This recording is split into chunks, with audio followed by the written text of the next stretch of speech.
Priya, une jeune femme célibataire de 18 ans originaire du sud de Delhi, aurait été tuée par son père après qu'il a découvert qu'elle était enceinte de 4 mois.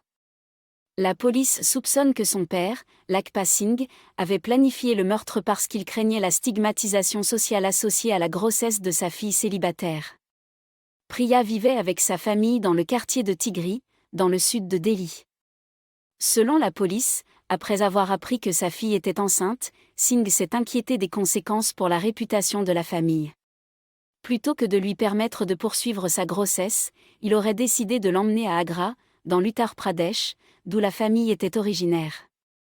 Le 28 juillet 2026, Singh aurait emmené sa fille de Delhi à Basoni, à Agra, sous prétexte qu'elle devait recevoir des soins médicaux. Il était accompagné d'un membre masculin de la famille. Après avoir passé la nuit chez un proche, les deux hommes auraient emmené Priya, le lendemain, sur les rives de la rivière Chambal. Le 29 juillet, selon l'enquête policière, Priya a été conduite dans une partie isolée de la rivière Chambal. Singh aurait noyé sa fille à cet endroit avec l'aide de son proche. La police pense que le meurtre avait été planifié à l'avance et qu'il ne résultait pas d'un incident spontané. Après être retourné à Delhi, Singh aurait tenté de dissimuler ce qui s'était passé. Il a signalé la disparition de sa fille au commissariat de Tigri et a fourni un récit qui a d'abord conduit la police à penser qu'elle avait peut-être disparu ou avait été enlevée. L'enquête a pris une autre direction lorsque la police a relevé des incohérences dans le récit de la famille. Lors de son interrogatoire, Singh aurait avoué avoir tué sa fille et aurait conduit les enquêteurs à Agra, où il a indiqué l'endroit situé le long de la rivière Chambal où le meurtre présumé aurait été commis. Son proche a également été arrêté dans le cadre de cette affaire. Selon la police de Delhi, le mobile présumé était la crainte de la famille de subir une stigmatisation sociale après avoir découvert que Priya était enceinte alors qu'elle n'était pas mariée. Le commissaire adjoint de la police, Anand Mittal, a déclaré que l'enquête avait révélé que le père, craignant la stigmatisation sociale, avait conspiré avec un proche et emmené sa fille jusqu'à la rivière Chambal, près de Basoni, où elle aurait été délibérément noyée. L'affaire faisait l'objet d'une enquête en tant que crime d'honneur présumé.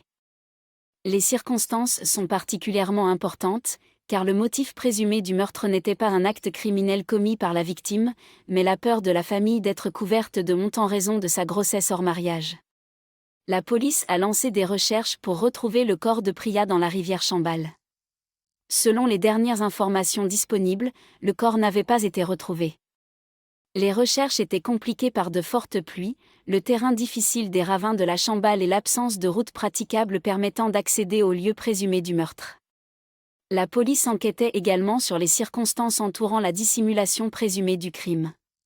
Singh serait retourné à Delhi et aurait déposé une plainte pour disparition après le meurtre, tentant ainsi de faire croire que la disparition n'avait aucun lien avec lui. Les enquêteurs ont ensuite ramené l'accusé sur le lieu présumé du crime dans le cadre de l'enquête. Le meurtre de Priya est un nouvel exemple de la manière dont la peur de la honte familiale et communautaire peut être utilisée pour justifier des violences contre les femmes. Dans cette affaire, la police pense qu'une jeune femme célibataire tombée enceinte aurait été tuée par des membres de sa propre famille parce qu'ils craignaient les conséquences sociales de sa grossesse.